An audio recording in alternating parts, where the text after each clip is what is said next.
Hello दोस्तों, कैसे हैं आप सब। उम्मीद है आप सब ठीक होंगे। आज जो कहानी मैं आपको सुनाने जा रहा हूँ, ये कहानी है रमेश की। रमेश अपने स्कूल पास करने के लिए गांव से बाहर शहर की तरफ एक स्कूल है, वहाँ उसको दाखिला मिला हुआ था और वहीं अपनी स्कूल की सारी पढ़ाई करके छुट्टियों में कॉलेज का एडमिशन लेने से पहले अपने घर आया हुआ था। रमेश बहुत ही निडर लड़का था और वह भूत प्रेत जैसी बातों में बिल्कुल भी नहीं मानता था।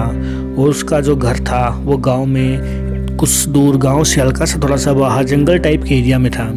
और उसके दादा दादी और उसके रिश्तेदार गांव वाले कहते थे कि बेटा रात के समय यहाँ मत जाना, जंगल में अजीब अजीब आवाज़ें आती हैं और भूतों का साया काफ़ी बढ़ चुका है यहाँ पे, तो जाए तो हम समय से किसी न किसी को बता के जाना, कोई ना कोई तेरे साथ ज़रूर चलेगा। लेकिन रमेश इन सब की बातों को इग्नोर करते हुए अपने कमरे की तरफ चला जाता है। रात को उठता है वो है तो उसे अजीब अजीब तरह की रोने की, कभी हंसने की, कभी चिल्लाने की, कभी घराने की आवाज़ आती हैं और उसे बेचैनी हो जाती है। और वो उठ के और जंगल की तरफ अपने घर से बाहर टहलने के लिए निकल जाता है और काफ़ी दूर चला जाता है टहलते टहलते। और उसको पता नहीं होता कि मैं किस एरिया में और कहाँ पहुँच चुका हूँ। लेकिन फिर भी जैसे न तैसे करके वो घर का रास्ता ढूंढने की कोशिश करता है, लेकिन उसको नहीं मिलता।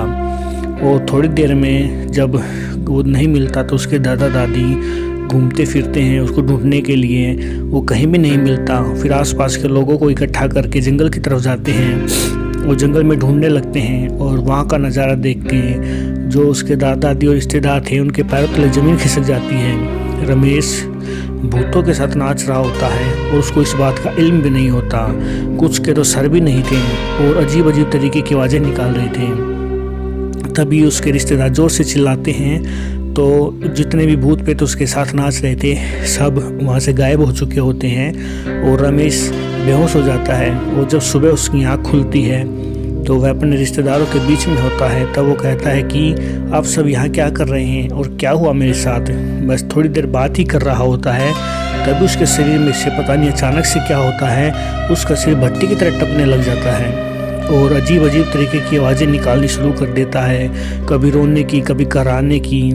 और वो एक बार तो ऐसा होता है कि उसके शरीर में से मानो किसी का हाथ झाँक रहा हो देखने के लिए। वो ये सब देखकर उसके रिश्तेदार सब घबरा जाते हैं और पास के ही गांव में एक प्रसिद्ध पंडित थे, उनको बुलाते हैं। तो तब वह कहते हैं पंडित जी को कि इसके साथ ऐसी ऐसी वारदात हुई है।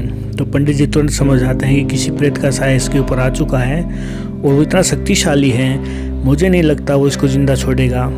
तब उसके दादा दादी और रिश्तेदार सब कहते हैं कि नहीं पंडित जी, आपको इसको बचाना ही होगा, नहीं ये हमारा इकलौता ही पोता है, अगर इसको कुछ हो गया तो हम क्या करेंगे। तब पंडित जी कहते हैं कि ठीक है, मैं कुछ हवन की सामग्री लिखता हूँ, आप ये सारा सामान मंगा के मेरे पास लेके आओ, मैं हवन करता हूँ, जिसके हवन के प्रभाव से इसके अंदर जो दुष्ट आत्मा है वो निकल जाएगी। देखते हैं कितने समय तक वो इससे दूर रहती है।